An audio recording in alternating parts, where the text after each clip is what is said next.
Hey there everybody, I am Movie Reviews 2219 here, and today I will be reviewing the legendary Clash of Titans, Freddy vs. Jason. Now, I posted a video like this earlier, but since it took me like 2 weeks to post the part 2, I'm just gonna collaborate them into a giant clusterfuck. So, let's just start off. The movie's good. I mean, there are people who ask, is it a sequel to the Friday the 13th movies or a sequel to the Nightmare on Elm Street movies? This movie, in my opinion, is just more like a nightmare movie with Jason Voorhees in it. But then again, it's a hybrid sequel, so it's a sequel to both franchises. I cannot stress that enough. So, the movie starts off like this. Freddy Krueger is stuck in hell. The children, the teenagers of Springwood aren't afraid of him anymore. He's lost all his power and he's stuck in hell and he can't come back to kill people. So he needs someone to do the dirty work for him. In comes where he impersonates Jason Voorhees' mother and then tells her, "Hey, dummy, come back from the dead. You got some work to do." So Jason, thinking it's his mom, does what Freddy Krueger says. So he wakes up, he goes on a rampage, he starts slicing and dicing people, and there's an awesome scene. There's like an awesome scene in the opening where we're shown a montage of clips from the Nightmare on Elm Street films, including like some of my favorite death scenes, including the scene from the original where the guy's pulled through the bed and the blood spurts everywhere, and the fucking scene where Freddy takes a guy's ligaments and like walks him around like he's a marionette and then like cuts the strings and makes him fall to his death. On the fucking scene where he grabs the girl and slams her fucking head into the TV. That's a classic.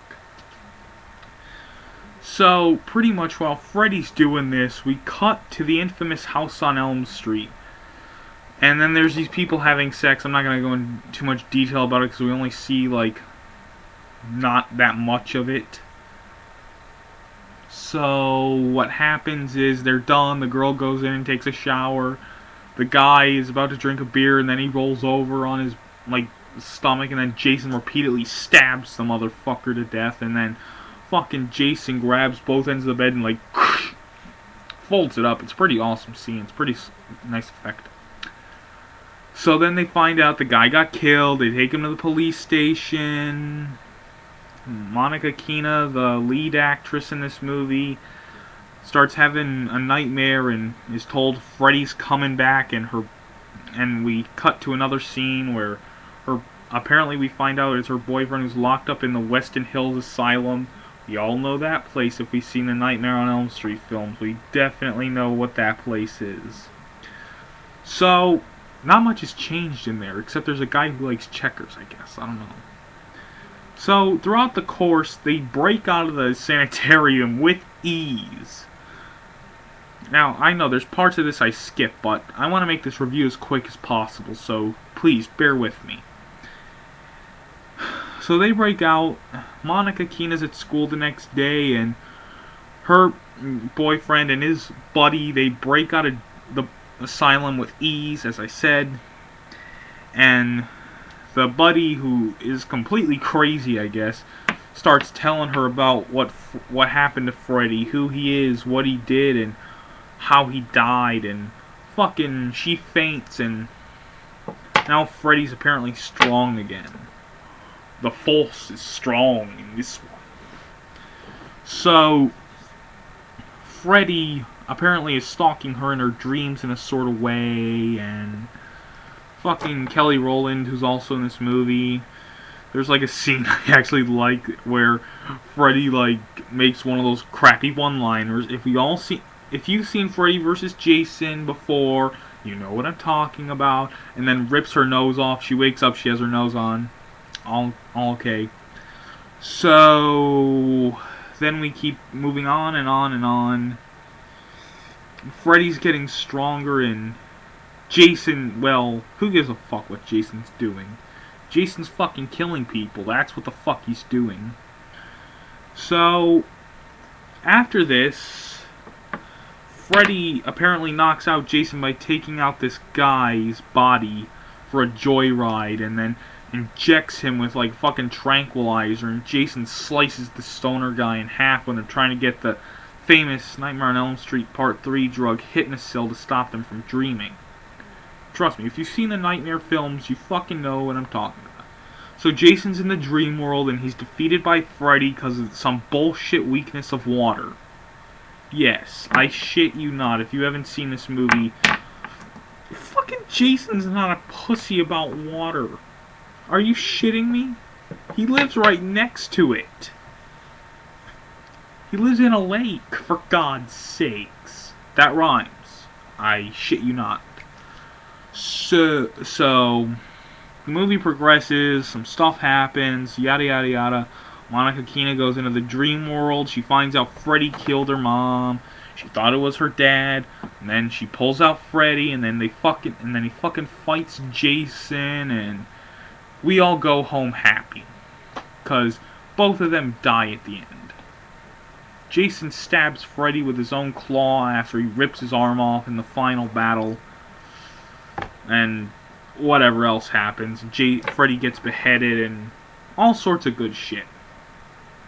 Now, why did I cut the review short? Because I know I missed some parts, but I did that because these reviews fucking take long, okay? They take fucking time.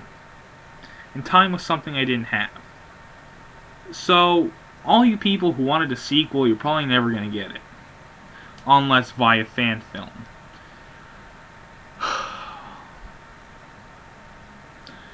But there was a comic book sequel, 2 comic book sequels that involved Ash from The Evil Dead.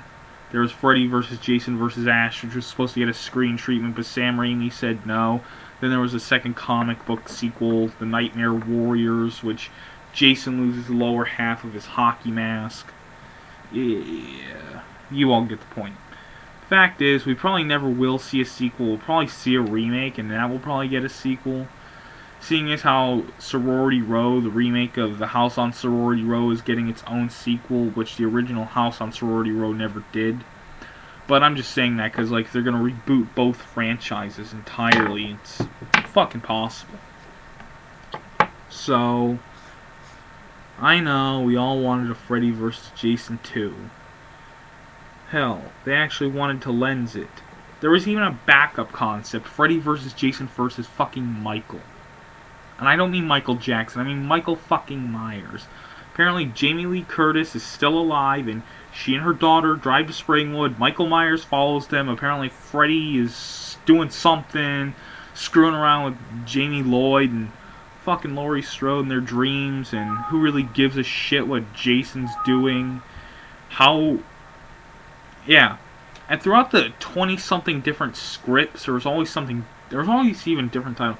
They actually were originally going to go with the title just like this, but, like, fucking call it something else. They were going to call it Jason vs. Freddy, or they even actually originally were going to go with the title Nightmare 13, Freddy meets Jason. And I read some of the scripts, and I gotta say, none of them fucking make sense, except for the Nightmare 13 script, which was kind of like based like just like New Nightmare was. Freddy and Jason are nothing more than horror movie characters, and then they break out of the movies and exist now in the real world and fight each other. And actually, that script I read, they were supposed to fucking fight in a shopping mall. Yay! I would have loved to see that. Like, Freddy gets slammed into the elevator door and it fucking cracks down. Oh, I'm getting ahead of myself here.